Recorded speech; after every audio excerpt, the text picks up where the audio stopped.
Yes guys, what is going on? Welcome back to the channel and welcome to episode number 8 of the EAFC 26 career mode here with West Ham United. Hope you are all doing well and a happy Saturday to every single one of you watching this video. And after that brilliant result against Fulham to get a win finally this season, the second win of the season, we do start this episode at home against Brighton and Hove Albion. We only played Brighton a couple of games ago, and if you remember, that was a snowy day down on the south coast, and it's a snowy day back again in London.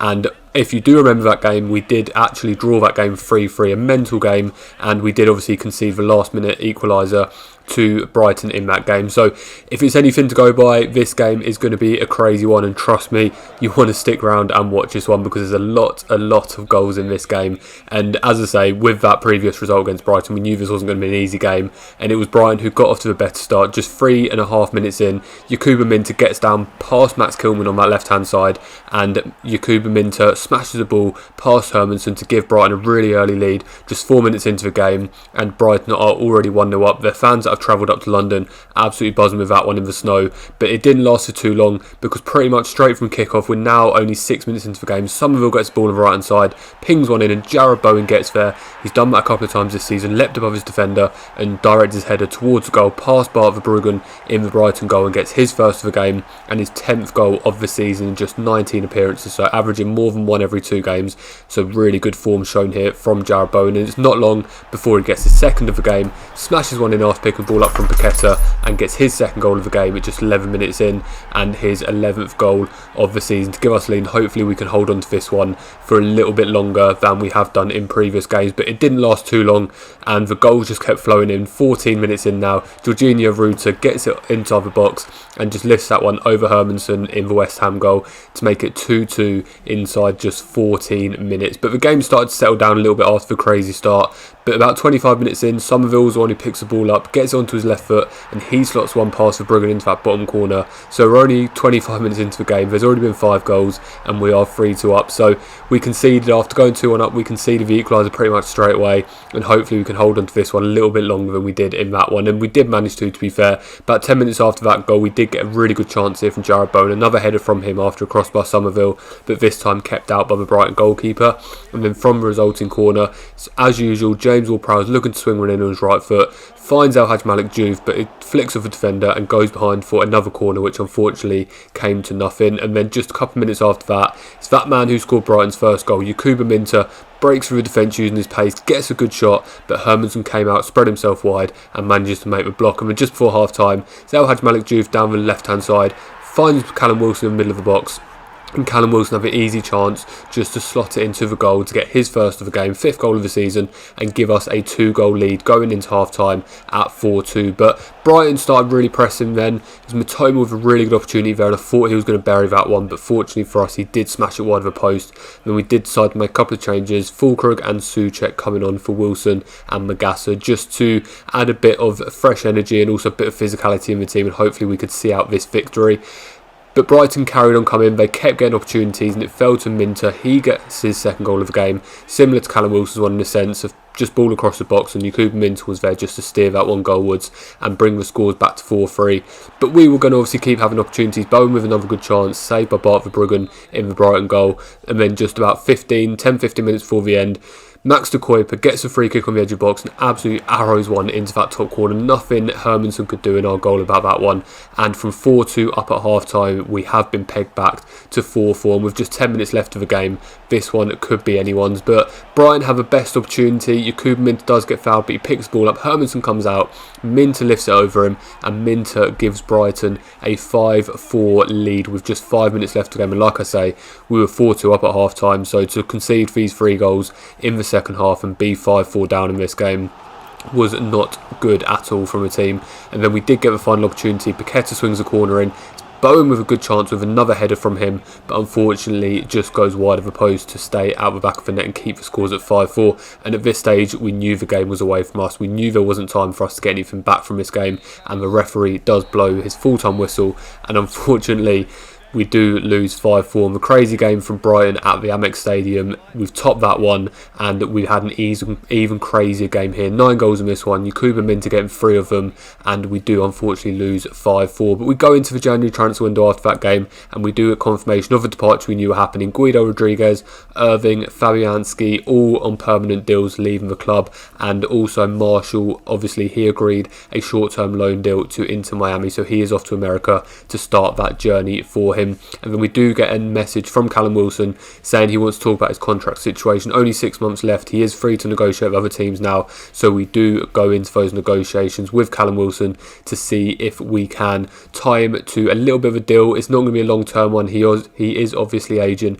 but he's a decent player who's been in decent form for us, picked up goals when we needed goals, and hopefully we could convince him to stay at the club for another year or so. So we do agree on a rotation role. He's obviously not going to be a first-team player in the future, but we do look to put him on a 1-year extension to give him a year and a half at this football club before his contract does go down again. No release clause, and we do actually, due to his age and due to obviously him not improving, we do look to reduce his salary down to £40,000 a week from his current £62,000. But as probably expected, Callum Wilson was having absolutely none of it. He did reject that, and we did get to the final offer from ourselves. He still wanted the 62. We get to 50,000. He still wants 62, but we don't want to accept his terms on that £62,000 a week at his age, so we can't come to an agreement with him. And like I say, he is free now to negotiate with other teams for a free transfer in the summer. And then we do get confirmation that we have had an offer accepted for George Murphy. We had nothing to do with it. The board accepted it due to the transfer request, so that is in progress at the minute. And then we do get confirmation that Ollie Scholes has left the club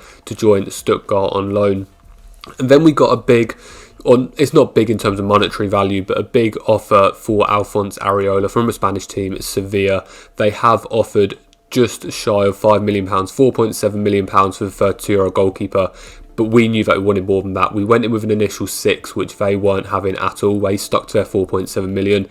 And then our final sort of chance to negotiate was a £5.5 million offer, but once again Seville didn't want to pay that much money for a 32-year-old, and they did walk away from the deal, so no sale there, and we carry on as we are with the team. But we go into the second game of the episode at the Molineux Stadium away to Wolverhampton Wanderers. A few changes in there due to fitness issues, but pretty much sticking with the same rough sort of spine of the team and the same formation with that 3-at-back formation, and looking to obviously come off the back of that crazy result against Brighton and hopefully get something out of this game. And even though we lost 5-4 against Brighton, we felt, obviously scoring 4 goals, we feel a lot more comfortable with this team and definitely with this formation. We know we need to bring some players in, and you will see later on in this episode we do bring a couple of players in to the team to sort of freshen things up a little bit, but we definitely felt comfortable with this formation. We definitely felt comfortable with the players, or the main players we've got, and now it was just about how we could use them most effectively. And luckily we did take a 1-0 lead into this one through Lucas Paqueta, and it didn't take long for us to get 2 goals with that man. The man who rejected the contract offer, Callum Wilson, still banging him in to get his 6th goal of the season and his first of this game to give us a 2-0 lead. But just before half time, it was Wolves who get a good chance. Hwang Hee-chan tries to chip it over goalkeeper. Hermanson was there and manages to keep hold of that one. He plays a short throw out to James Ward-Prowse, and we quickly break up the field. It's El Hadj Malik Diouf into Paqueta, into Jarrod Bowen, into Callum Wilson, back out to Diouf from that left-hand side, into Jarrod Bowen once again, and then a really nice finish from Jarrod Bowen. So a really quick break from goalkeeper all the way to the other end of the pitch, and it's that man Jarrod Bowen who finishes it off. A lovely little chip over goalkeeper to score his 12th goal of the season. And going into half-time at 3-0 was a great place to be, and we had a great opportunity here, to be fair, just after half-time. Lucas Paqueta with a shot on his left foot, but unfortunately hit the post. And then Wolves, they did have the odd opportunity here. Strand Larsen gets a shot there, but a weak shot straight into the hands of Hermanson. And then they did manage to get themselves another chance here. The ball finds itself to Hwang Hee-chan, gets a shot away, but once again a really good save from Hermanson, standing strong, standing tall to keep his clean sheet intact. Larsen gets a good shot there. Once again, Hermanson is there. Hermanson wants obviously his clean sheet, and he's doing all he can to get that, saving that shot from Strand Larsen. But it wasn't going to last forever. The ball does find its way through to the Wolves attacker. And to be fair, Hermanson wasn't actually that much out of his goal then. It was just a really good chip from the Wolves attacker, and he did manage to take away Hermanson's clean sheet in this game and give Wolves a little bit of hope in this game, getting that 1 goal to bring the scores to 3-1, although it was obviously going to be difficult for them. And then we got another chance to make it 4.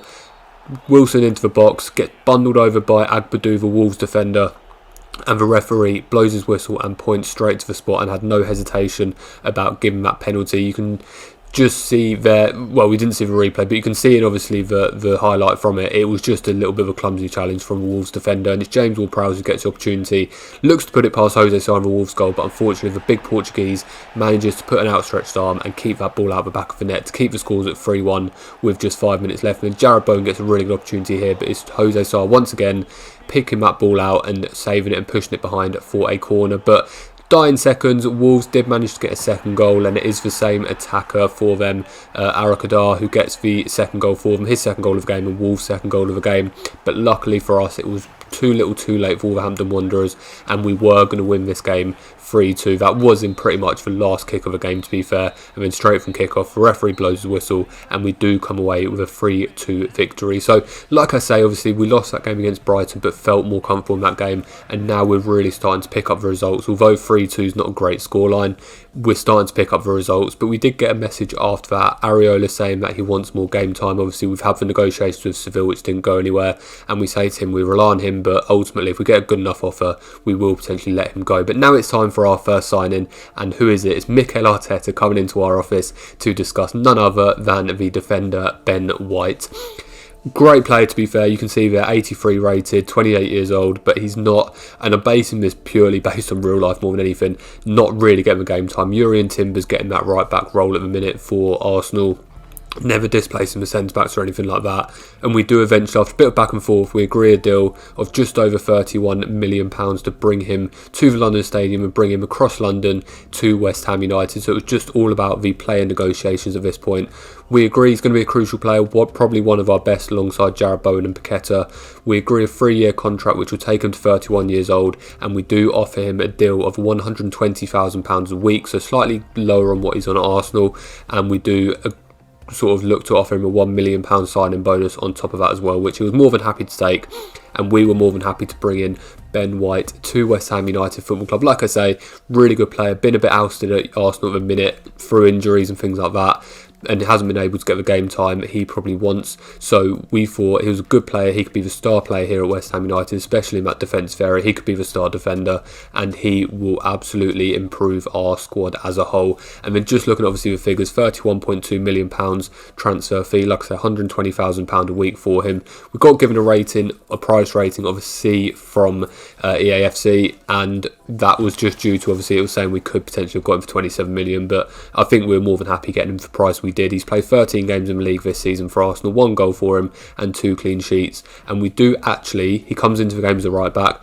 we do actually, due to those stats, look to put him as a defence midfielder. In real life, he has played defence midfield in the sort of earlier stages of his career, and he can definitely do a job there with those stats, and he's actually going to start his first chance for West Ham in that defence midfield role at home against Nottingham Forest. So it'll be a good opportunity to see what he can do in that defence midfield role. We also know he obviously can play centre back, he can play right back as well. So that versatility came into my thinking of bringing him into the team as well. So if we do drop to a 4-back and we don't want to pay Wan-Bissaka or Walker-Peters, Ben White can play in that right back role. He can play in centre back as part of a 2, as part of a 3. He can play in that defence midfield role as well. That obviously he's starting this game in. So a really versatile player, and definitely part of the reason we brought him in, as well as just his overall quality. But like I say, he'll have his first opportunity to play some minutes for West Ham in this first game against Nottingham Forest, and it's us who get the first chance here, and it's Jarrod Bowen. Who else would it be but Jarrod Bowen? Paqueta picking him out after that pass by Somerville, and Jarrod Bowen coolly slots it away to give us an early lead in about 10 minutes into this game. 13 goals for the season. Jarrod Bowen is not he's not stopping anytime soon with his goals. He's carrying on exactly from game by game by game. He's getting goals and goals and goals, and it's really good to see. And obviously he's going to have offers from other clubs at some point eventually, from some bigger clubs, and like I've said throughout this, we'll play this realistically. If we get an offer that we feel is realistic and worth our time to sort of look at, we'll definitely look at that and obviously do what's in the best interest of him. But we don't want to lose him just for the sake of losing him, so we'll obviously negotiate those as and when we expect them to come. But unfortunately Forest, you saw, did come back and bring the game to 1-1, and it was Chris Wood who did manage to get the goal in the first half, which meant we did go into half time at 1-1. But in the second half, it was Forest who really started pushing. They had a good chance there, but it got put out for the corner, and obviously from the corner they couldn't quite get anything from it. Hermansen looked to kick it long, but Nottingham Forest picked the ball straight back up. It falls to Chris Wood, and unfortunately the New Zealand striker does manage to get his second goal of the game, smashing it past Hermansen into the back of the net to bring the score to 2-1 to Nottingham Forest. And he gets his 13th goal of the season as well, so level with Jarrod Bowen in terms of the season stats. But we got some really good opportunities. Callum Wilson with a great chance there, but unfortunately saved by Matt Sells in the Forest goal to keep the scores at 2-1. And then El Hadj Malik Diouf on this left hand side swings a good ball in. Jarrod Bowen gets a good header, but it's Matt Sells there stretching out an arm and pushing that one behind for a corner kick. And then we do make a change. Callum Wilson, he hasn't quite been at it in this game, does get changed, and Nicholas Füllkrug comes on to add a bit of height and strength into that forward line to try and hopefully get some in from the crosses. But it was Forest who got the next best chance of the game. So their right back, Ola Aina, difficult angle to be fair on that right foot of his, but a fairly decent shot from right back and a good save from Hermansen. And then 5 minutes before the end, looking obviously for us to try and get this goal back to equalise. Füllkrug picks the ball up, good shot with his left foot, but from point blank range, Matt Sells once again stands tall and keeps that one behind for a corner kick. So as always, James Ward-Prowse looking to swing this one in, swings it in with his right foot. Todibo tries to get the header, unfortunately couldn't quite get there, falls to the new man Ben White on his weaker left foot, saw the headlines with his name written in them, but unfortunately saved by the keeper, and the scores did end 2-1. And then after the game we did have a new youth player, Heidi Akoto, the attacking midfielder from Senegal, comes into the youth academy, and we do put him on a new development plan. Well, yeah, we put him on a development plan, but change his position to a right midfielder from that attacking midfielder. And the reason we brought him in is because the scout from Senegal had come to the end of his 6-month role out there, so we needed to obviously take anyone we felt was relevant. And then we obviously needed to assign the scout to a new area, and we do decide to send him to the United States of America, and we do look to sign a goalkeeper. Obviously we know we've got Hermansen, we've lost Fabianski and Areola. He's not getting any younger, and 2, he wants more game time, so he could potentially put a transfer request at any point, so we wanted to be prepared for that. And then the George Urfi transfer did unfortunately for him get withdrawn as well, so he didn't manage to move across to America. Then we did get some big news, a offer from AC Milan for Jarrod Bowen. Didn't feel that one was realistic, so we did reject that one. And we did get confirmation that Callum Wilson had been approached by Levante for a free transfer in June, so we'll see what happens with that and whether he accepts that. But we look to go and buy our second player of the season, and it's the man we spoke about in a couple of episodes ago, Romelu Lukaku. Obviously old or older than obviously majority of transfers will be looking to do, 32 years old, but he's an absolute great player. And we feel with Wilson potentially leaving, Füllkrug a similar age to Lukaku but not as good a player, we felt Lukaku would be a really good player to bring in to play alongside Jarrod Bowen, and he could bring that massive unit that he has, strength, power, aerial ability and a good finish. And people forget how good he was in the Premier League, whether it was for Chelsea, whether it was for Manchester United, whether it was for West Brom, if you think all the way back as well. And obviously he's had stints elsewhere as well, Inter Milan, quality, Napoli, brilliant. So he's a really good player. So although he has been laughed at a little bit in terms of his ability and his touch and things like that, people forget how good a player and how many goals he has scored. So I feel like he'll be a really good addition to bring him in, like I say, to play alongside Jarrod Bowen. We know we're not going to get too many years out of him. We're only looking to sign to a 2-year contract here, so we know we're not going to have him for ever and ever and ever. But if he can do a job whilst the rest of the team's built around him, and then obviously we can look to bring a younger player in to sort of replace him in the long term, we feel like that's definitely something that will benefit the football club. So we do agree a deal for him. And Romelu Lukaku, welcome to West Ham United, welcome back to England, welcome back to London, and welcome to the claret and blue of West Ham, the London Stadium. And he's greeted by another one of our new boys, Ben White, in the training centre. So just again, going through the numbers, £25.9 million for his transfer fee. And if you look at the score, we get this one, we do get a B rating on the price. It's saying we could have got potentially a little bit less, or pay a little bit less for him, 22.9 million, but like I said, we'll definitely take it. But he doesn't unfortunately start his first opportunity in this game, and it is the FA Cup, the third round, should I say, of the FA Cup, the first round we're obviously playing in, and it is at home, it is against Reading, and we do make a lot of changes to this team based on obviously the calibre of the team we're playing. No offence to Reading, we are or should beat them on paper. We do make a lot of changes. We change the formation to a 4-back. Ben White drops into that right back role, talking about obviously versatility a few moments ago. Play a few youngsters, Lewis Guilherme, Freddie Potts, who gets a really good shot here, to be fair, can't quite get it in. And we do obviously start Füllkrug up front as well. Lukaku is on the bench and he will be coming on in this second half, so keep an eye out for him. He wasn't fit enough, he didn't have the energy to start this game and play from the start, but he will definitely be coming on in this second half, and hopefully he can make a difference in this game as well. But like I say, we felt we should definitely be beating this Reading team. We definitely felt we have a better players, even though we weren't playing our full first team, and players like Matheus Fernandes are definitely good enough to be playing in the first team, so against a team like Reading should be doing a good job, and he got a good chance there, but unfortunately was saved by Joel Pereira. But we do manage to make the breakthrough, and it is that man, Nicholas Füllkrug. Really good ball in by Luis Guilherme on his left foot from that right hand side, and it's Nicholas Füllkrug there, uses his height and uses his aerial ability, powers that one past goalkeeper into back of the net to give us a 1-0 lead in this FA Cup tie. And then we have the next best chance as well. It's Füllkrug once again, really good chance for that left foot, but unfortunately just dragged wide of the post. And then Reading were obviously, they weren't going to have loads of opportunities in this game, but when they did have opportunities, they definitely wanted to take them, and that one came very close for them, hitting the crossbars. But we did fortunately for us go into half time with that 1-0 lead, and obviously looking to hang on to that one, but it wasn't going to last forever. Elliott gets through, Areola comes out and tries to close the angle down, but Elliott was too quick for him, pings the ball over the top of Areola, and it brings Reading back into this game, and it brings the scores to 1-1 and gives Reading a really good chance to be fair, and it really spurred them on at that point. O'Mahony with a good shot there, Areola with a good outstretched double-handed save to be fair, and push it out for a corner kick. And then from the corner, it's Wing who looks to play this one in. He plays it short into Elliott, the goal scorer. Elliott looks to beat the defender Freddie Potts. Elliott keeps going into the middle of the pitch, turns his man, keeps going, plays it out to Matt Ritchie, who joined Reading. It falls into O'Mahony in the end. Another good shot from him, but once again saved by Areola. And then Reading, another good chance for him. That man Matt Ritchie, the veteran, good shot from him with his right foot, but once again Areola was there, stood tall and kept the ball out the back of the net. But then we obviously needed to come on and we needed to start trying to get in the lead of this game. It's once again the midfielder Freddie Potts, the youngster, getting the shot there, but saved by the goalkeeper. And then we made a couple of changes, and it was mainly, we brought Magassa on, but the main point of bringing these two on was Jarrod Bowen. We know how good he is, we know how much of a difference he can make, and we didn't obviously want to go play any more than we needed to against this Reading side. And he had a good first chance there, unfortunately hit the post and couldn't quite do anything with a follow-up.